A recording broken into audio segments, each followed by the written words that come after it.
Welcome to today's episode where we have an all-inclusive master mode guide for you here to take down 214 with the team here. We'll break down the strategy of the level. We'll go do our cookie run as we always do, and then we'll pull it all back together in our lovely guides here on CookieRun Kingdom. So thank you for tuning in. Those timestamps are available to you down below. If you happen to have a question or comment, let me know. And feel free to swing by the Discord server. All right, let's go check this out. Master mode 214. I made some personal changes here myself because we were having 1 star left there, and we're going to talk about what made the difference for me in order to get through Spectacular Dragon Hill here.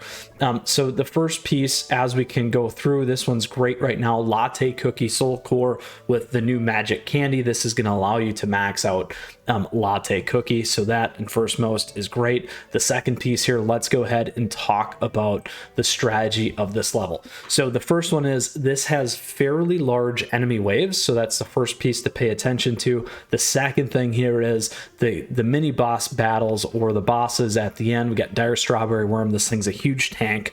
In terms of being aware, it also deals huge damage when it goes underground and pops back up, which can swiftly knock out one of your cookies. Then additionally, we got our Boomerang Warriors here and the Choco Cake Warriors, which take a little bit more damage dealing.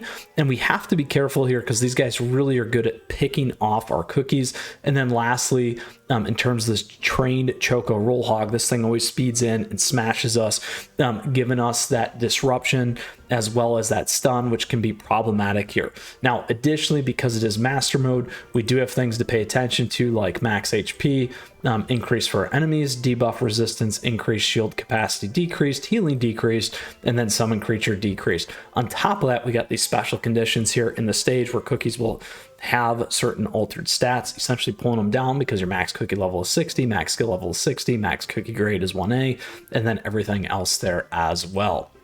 So that's the first piece. The team that I found to overcome this, as you saw here, is this one right before you. One, Schwarzwalder in the front is going to be a huge tank. The stun ability gives your other cookies a lot more survivability and that ability to hold the front line. Additionally here, what's worked well is the frost pairing between Frost Queen and Sherbet, getting those stacks on there, allowing more damage and then more focused damage with Sherbet there, typically against some of these enemies towards the end. And then additional coverage here with Moonlight, because this one is going to be huge in terms of putting your opponents to sleep, also getting some of that additional damage in there, which can be big. And then our PV, or Pure Vanilla Massive Nuke Healer, giving us the shield, getting everything back up. Now, when in doubt, there are key treasures here that we like to look at as well. First off, let's go back here. First off, getting the old Pilgrim Scroll in for attack is great. You can swap this one out. Also here, we got Squishy Jelly Watch for the cooldown. You can always swap this one out. We got some newer ones here that you can use. I'll give you those here in a second. And then Sugar Swan Shining, this ability to revive, can pull something back if you need to. I didn't need to use it, but it's a great option for survivability in case you run into that challenge. Now, when we go into edit here, a couple alternative ones that you can think about using here in particular, as you could certainly use Disciples Magic Scroll, so you could swap those ones out as an example. Additionally, here on the top end, you can use the Sleepyhead's Jelly Watch. Those things can be very helpful. And then Swan here, if you don't need it, a good option here is the Whistle for more damage. You can use defense here with Gatekeeper's Horn and so forth.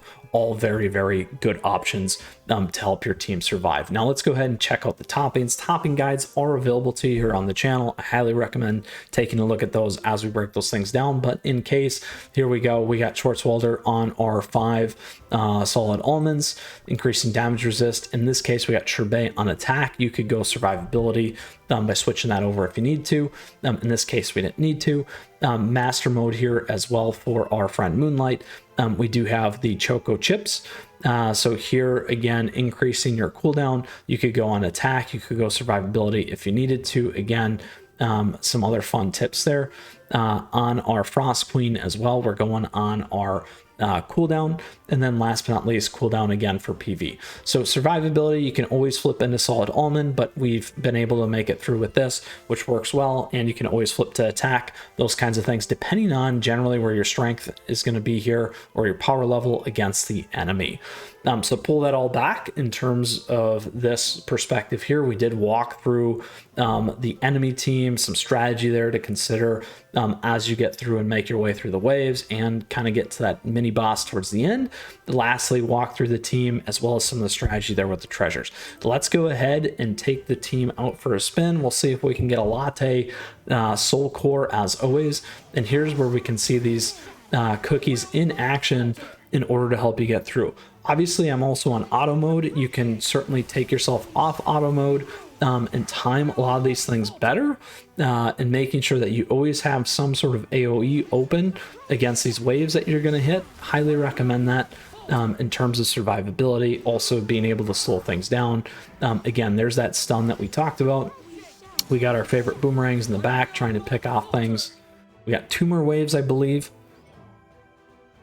First one here, and then we get to the baddies. There's that big boomerang guy. Can be very, very problematic. All right, now we're walking into the end without any of those things there. There's the big damage dealing hit. We're going to have to get PV off with a big heal here. There it is. All right, we got a heal, and now we're back onto our worm friend. As you can see, being able to stun, put the sleep on, gave us some survivability. That guy can be that problem, and we didn't need to use our swan piece there for our revive. So giving you a nice option and consideration in terms of what you can do. So that is today's guide for you, all about 214. Gave you the cookie team to get through. Let's go ahead and go back through on our final review and outtake. So again, 214 Spectacular Dragon Hill guide for you on master mode. We did it on auto. We walked through the enemies, we walked through considerations, we gave you the team, and we gave you treasures and things to kind of think about in terms of swapping out, as well as some of the cookies that you can also change out. You can think about Wildberry as an example, or other AoE damagers. You kind of want to have one single target in your team in order to take down this guy right here. So with that, thank you for tuning in. As always, appreciate your support. Thank you for the likes and the subs as we continue to grow this great community. Again, questions, comments, do let me know. I love to hear from you down below. Feel free to swing by the Discord server. In the meantime, we got a ton of great Cookie Run content available to you here on the channel. And in the meantime, we do have more headed your way as always. So thank you for tuning in. We'll see you again soon. Until then, Mythras out of here.